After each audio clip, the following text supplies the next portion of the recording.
Bom, e nós voltamos aqui para a bancada do nosso Plantão da Saúde, conversando com Ricardo Patá, presidente da União Geral dos Trabalhadores e do Sindicato dos Comerciários de São Paulo, sobre o fechamento dos comércios e a situação desses funcionários. Boa noite, Ricardo Patá. O que o senhor pode falar sobre essa situação, né? Boa noite.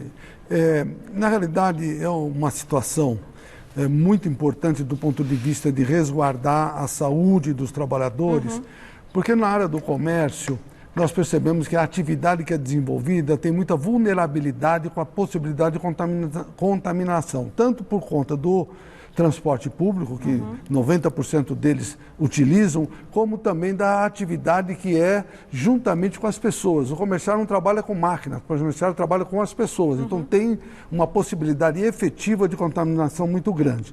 E na possibilidade da explosão desse coronavírus nos próximos dias, eu achei muito acertado a medida efetiva de paralisar todas as atividades do comércio, shopping center e lojas de grande concentração. A nossa preocupação, na realidade, é com o desdobramento dos salários e do emprego dessas pessoas. Porque... exato, essa é justamente porque são dois temores Já que só normalmente... antes de você falar, deixa eu só pedir para o telespectador mandar a pergunta dele, senão não vai dar tempo, porque o nosso programa daqui a pouquinho vai acabar. Manda uma pergunta para o senhor Ricardo Patá, da União Geral dos Trabalhadores e Sindicatos Comerciais de São Paulo, para o nosso WhatsApp, 11 99 479 1633. Ele responde ao vivo aqui. E porque o cidadão tem dois temores. Um é a própria doença, a possibilidade de contaminação, e a segunda é a manutenção do emprego diante desse caos. O que o senhor tem para dizer para esse trabalhador, para esse cidadão paulistano e brasileiro? Olha, em primeira mão quero dizer que nós fizemos o primeiro acordo do Brasil no sentido de resguardar, pelo menos nesse primeiro momento, o emprego de todos os trabalhadores do comércio, principalmente quando nós encontramos, juntamente com a área empresarial, uma alternativa que é bastante factível, ou seja, nós fizemos um grande banco de horas. Esse banco de horas ele vai ser utilizado em dezembro, quando tem a venda de Natal, que com crise, sem crise, sempre se vende, isso é muito bom. E aí as pessoas trabalham muito mais do que a jornada normal. Então esse banco de horas desses dias, 15, 20, 30 dias, desse primeiro momento que está sendo estabelecido a restrição, que poderá ser maior, mas nesse primeiro momento fizemos esse acordo. E também no acordo existe possibilidade de quem tem férias vencidas ou tirar férias coletivas, as alternativas possíveis na relação capital e trabalho para inibir e impedir que essas pessoas sejam dispensadas. Porque, como você mesmo disse, a questão do coronavírus é gravíssima, não há dúvida, é um pânico em todo mundo.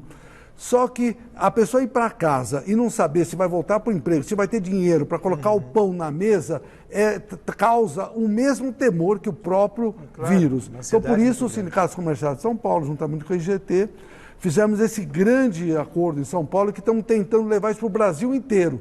Porque todos nós queremos que as pessoas tenham a sua vida preservada, mas que tenham a possibilidade efetiva de ter seu dia a dia no futuro próximo garantido. Então, os salários têm que continuar sendo pagos, sendo mantidos. E no caso, por exemplo, das empregadas domésticas também, elas ficam... Como que fica essa situação? Pode dar férias? O ideal seria dar férias ou não? É que, na realidade, o acordo que nós fizemos é justamente para a área de comércio e serviços, né? não é? Tá. Tem certos setores que aí vai depender muito da questão da solidariedade. Tá. Né? Porque a doméstica que vai trabalhar na casa até de idosos, muitas vezes pode trazer problemas graves. Não dá. Mas ela também não pode deixar de receber o salário e ficar na sua casa. Então, acho que tem que ter um equilíbrio. Acho que esse acordo que nós estamos desenvolvendo, esse conceito, pelo menos, pode ser desenvolvido em qualquer área. A busca da alternativa, da manutenção do emprego, em especial, no momento que nós temos mais de 12 milhões de desempregados. Sim. No momento que nós temos 5 milhões de desalentados. Então, é um momento de solidariedade, é um momento de nós construirmos todos a corrente do bem. Isso. Bom, as grandes concessionárias também prejudicadas nesse período conturbado. Como fica a situação também desses empregados, desses vendedores das grandes concessionárias? Olha, as concessionárias, ainda não teve o aditamento da convenção com eles especificamente.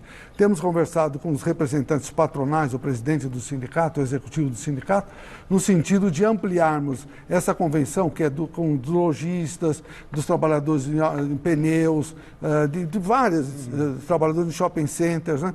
Só não o fizemos para os comerciários de supermercados, porque os supermercados poderão abrir.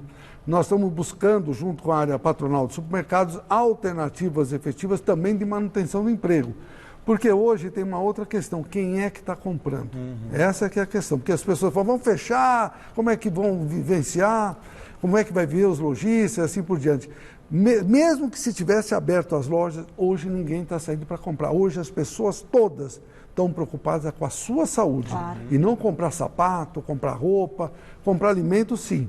Mas comprar outras coisas, ninguém está preocupado. Mas, senhor Ricardo Patá, o senhor prevê, nós estamos vendo a expectativa, né, de abril, maio e junho, no pico desse novo coronavírus. Então, o senhor prevê uma recessão e uma série de demissões, uma série de demissões e um agravamento da situação também econômica do país? Ou até mesmo a redução do salário?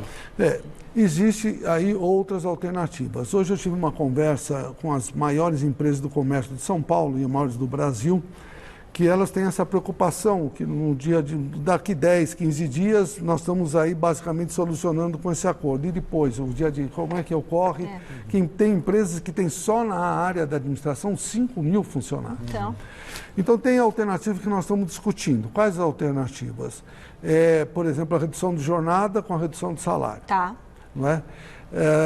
A possibilidade da pessoa estar cursando, se qualificando, mas aí só recebendo um auxílio-refeição e uma ajuda de custo, diminuindo muito o ganho do trabalhador. Mas são alternativas que estão, inclusive, na CLT. No artigo 476 da CLT tem um artigo que prevê essa possibilidade.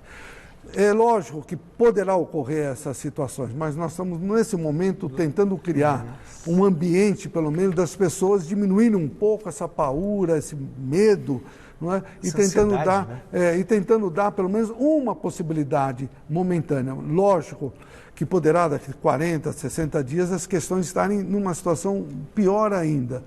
Mas as decisões, tanto do governo federal, estadual e municipal, no que tange as preocupações com a saúde, com a limitação, com as restrições, a meu ver, vai impedir uma explosão que, se não tivesse essa situação muito grande nesses próximos 15 dias. Essa situação poderá nos dar a possibilidade de criar outros cenários no futuro próximo. Que bom. E tem pergunta do nosso telespectador aqui pelo WhatsApp. Vamos colocar na tela. Boa noite. Meu nome é Lafuente. Minha esposa tem um salão de cabeleireiro em Santana. Eu gostaria de saber, o tempo que ela ficar fechado, o que acontece com água, luz, telefone e o aluguel? Ela tem que negociar isso com as empresas ou esperar a empresa entrar em contato com ela? Obrigado, boa noite.